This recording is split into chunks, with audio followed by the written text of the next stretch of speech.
Alors, Jésus guérit un paralytique. Ok. Une femme à la perte de sang. Et ils nourrissent 5000 personnes. Ah ouais. Hey, salut, c'est Karine. Ça fait plaisir de se retrouver pour cette pensée du jour. D'ailleurs, on salue la Martinique, la Guyane, on salue aussi le Maroc, toute la Caraïbe. Mais il y a aussi ceux qui nous regardent du Cameroun et d'autres pays. Alors n'hésite pas, laisse-nous d'où tu viens. Et pour cette pensée du jour, t'es-tu déjà dit que Jésus pouvait écrire ton histoire ?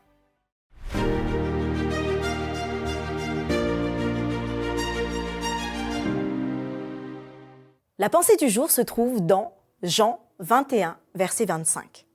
Jésus a fait encore beaucoup d'autres choses. Si on les écrivait en détail, je ne pense pas que le monde même pût contenir les livres qu'on écrirait.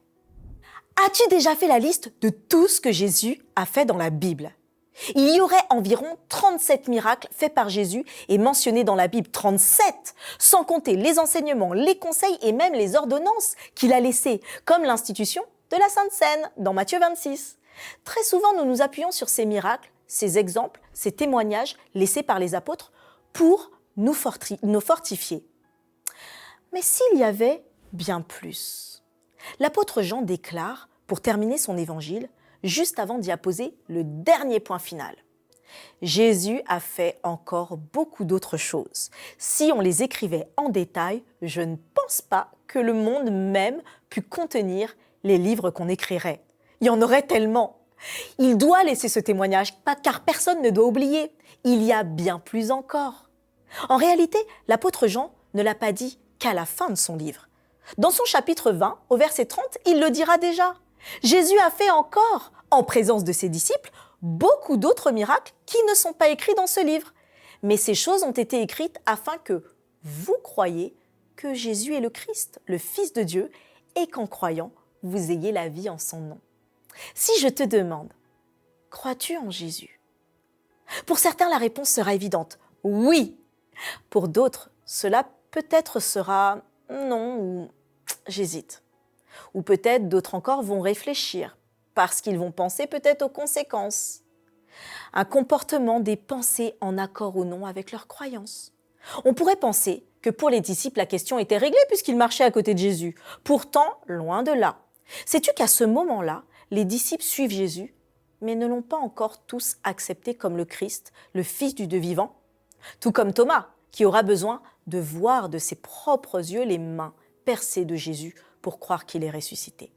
Le Christ, cela signifie celui qui sauve, celui qui est passé, comme toi, par les difficultés de ce monde, les oppositions, le rejet, la douleur, mais qui délivre de tout cela et même de la mort éternelle par sa résurrection. Oui, il est le Christ, le Sauveur.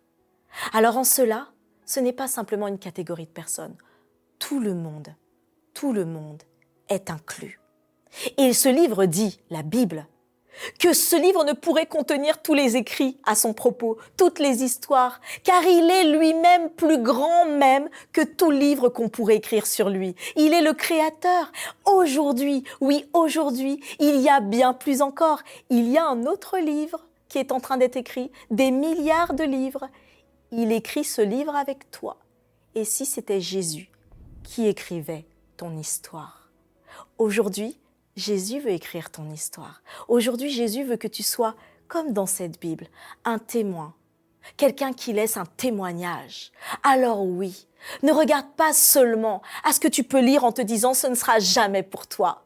Prends-le avec toute cette vie, cette joie, toute cette force et dis-toi « oui, Jésus va écrire mon histoire aujourd'hui ».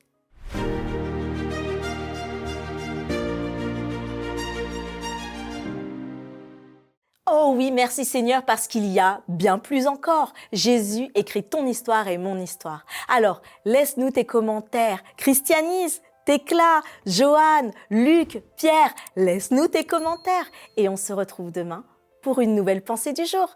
Pense à la partager.